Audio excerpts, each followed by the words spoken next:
My name is Chris, and I'm from Riverhorse. Today, I'm going to interview Ben Warren, who is the author of Judge Not by the Cover. He also is the illustrator of all of the fantastical flying books that you'll find in this epic adventure.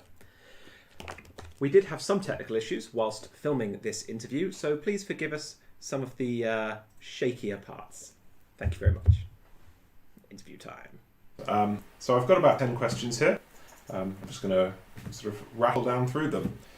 The first is, when and how did you become interested in role-playing games? So I've been interested in role-playing games since a very young age. The first, what I would call proper role-playing game that I encountered was the Warlock of Firetop Mountain, which was an interactive adventure book. Now, unlike a lot of the choose-your-own adventure books that I'd encountered up until that point, this one contained a proper character creation sheet and involved a lot of dice rolling. It's effectively a single-player campaign that you play through and you trust yourself not to cheat on. Oh, so it's a bit more in-depth. And that got me started on the whole... It is. It's Steve Jackson and Ian Livingstone who have created some fantastic adventure books over the years. When did you start writing your own adventures? So for a long time, I scripted my own stuff when I was playing with friends, and I also started to try and invent my own system to speed up the roleplay process, because especially in the very early 90s, late 80s, it was quite an impenetrable thing to get into if you weren't down with a billion dice and a lot of stats. So I spent a lot of time trying to work out ways of playing it with friends who weren't quite so into it, in a quick, clean, sort of very few dice, very few character traits to have to set up before you get going way. So in that manner, I managed to introduce quite a few of my friends into role-playing, and then they were able to build themselves up with things like Dungeons and Dragons and Vampire. Play Tails of Equestria? I do play Tails of Equestria.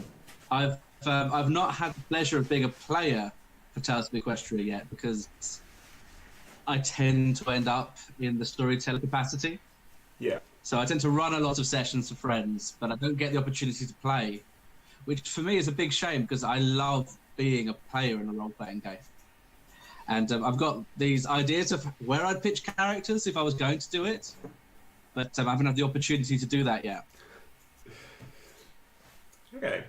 So when did you first get into My Little Pony? So I had no connection with My Little Pony for the first 5 seasons until I had a little girl. Yeah. And she's 4 now. Her name's Sophie.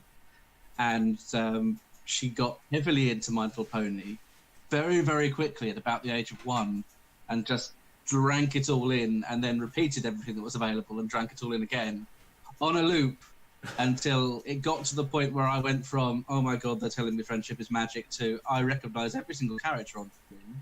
And I can tell you their interpersonal histories and the history of the world. It's a bit like you were just saying with lowering the barrier for entry for role-playing games with your friends at school. I find that Tails of Equestria has this... There's an assumed knowledge that kids have, that they feel comfortable in the world. Whereas if you threw them into dungeons and beholders, they'd probably find that as daunting as most parents find Applejacks and bugbears. I guess bugbears are an overlap between the two. Exactly that.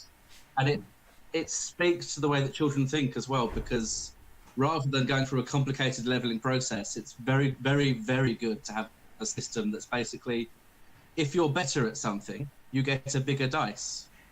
Yeah. Therefore, it's lateral for them. They see that visible connection between I'm getting better, I have a bigger dice in my hand now.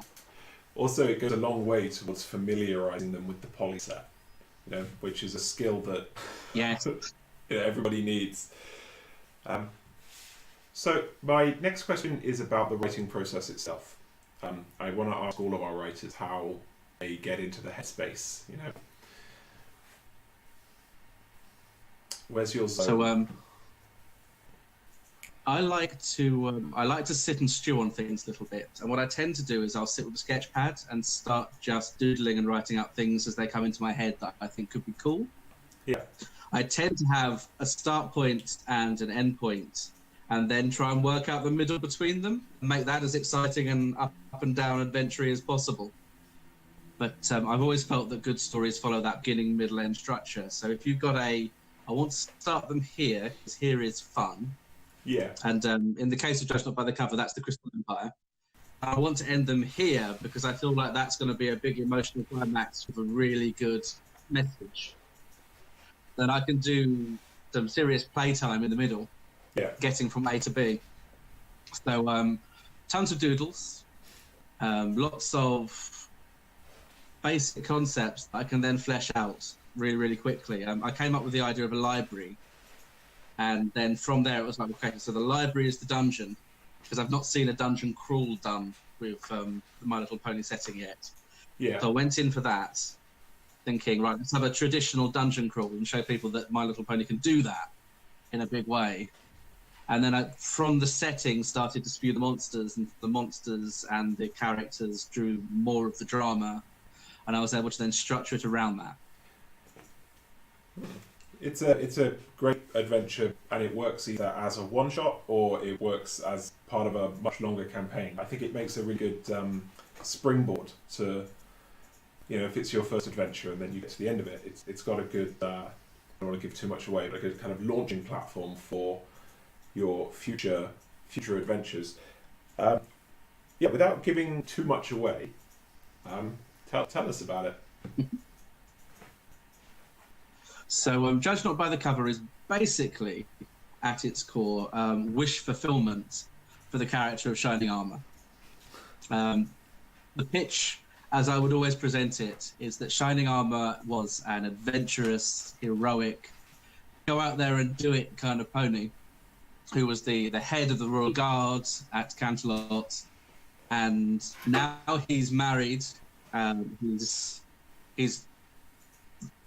sort of co-ruling his kingdom with his queen/princess wife, Cadence, who is incredibly important to the setup of the world. His daughter is an alicorn as well, and she's every bit as important because of that. And he's not able to get out and do as much adventuring as he would like anymore because he has these responsibilities. He's grown up, effectively. He's taken on the adult things in life. Yeah. And then he comes across something cool, and he's like, well, I can't go. There's nothing stopping me sending out these other ponies to go and do this really cool thing. And then they can tell me about it, and I can live vicariously through them a bit. Yeah. So that's the initial pitch, and we have within that the idea that there's a hidden library that appears once only every 100 years for a very short period of time, that lots of people throughout history have tried to find or tried to experience, but they've never quite managed it. So it sets up that you could do something special. So, do you have any hot tips for anyone looking to write their own adventures? 100% yes. Watch everything, read everything, play everything. Stories are out there, they're everywhere. And just because something's already been done doesn't mean you can't put a fresh spin on it. There are a billion let's go explore a library scenarios. Final Fantasy did it in Final Fantasy V. It's been done in Dungeons and Dragons. It's just the Forbidden Library is this thing that's sort of just culturally accepted as a cool fantasy trope. What would you like to see in the world of Tails of Equestria next? What's your sort of... where would you like us to go? So my white whale is that I would love a source book set in the pre-Equestrian days. So when in a period when the unicorns, they're still raising the sun and ruling the sun with their magic, because we haven't got the princesses yet. When the earth ponies are producing the food and toiling in the fields. When they have nomadic tribes of Viking-like warriors.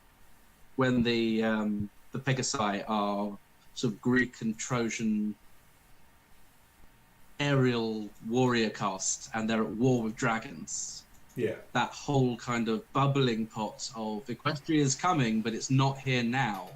And what's here now is rubbing against each other, trying to find a place in the world. Yeah. You make it sound very is it Hyperborean? Yeah. Yes. Yeah, just that there are so many adventure potentials there. And that's before you dip into kind of the weird expanded lore, like the vampire pony concept and the like. Yeah. Cool. That's all really interesting stuff. Thanks for spending some time with us.